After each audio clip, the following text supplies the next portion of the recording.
बड़ा अरसा हुआ एक दिन, बड़ा अरसा हुआ एक दिन, बताया था मुझे उसने।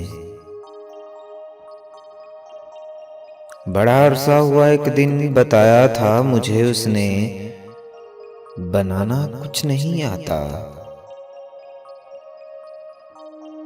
अगर मैं कुछ बनाती हूँ तो बस चाय बनाती हूँ। मैं चाय की दीवानी हूँ, बहुत अच्छी बनाती हूँ। पियोगे ना? तो मैं इस बात पर यूं मुस्कुराता ही रहता था कि बनाना कुछ नहीं आता। अगर तुम कुछ बनाती हो तो बस चाय बनाती हो। मुझे चाय से उलझन है, नहीं पीता नहीं पीता। मगर इस बात को बीते ज़माने हो गए कितने।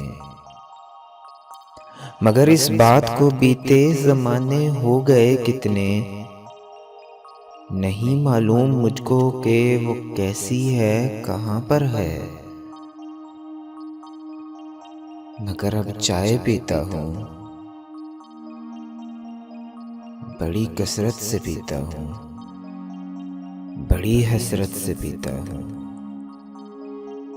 मगर अब चाय पीता हूँ।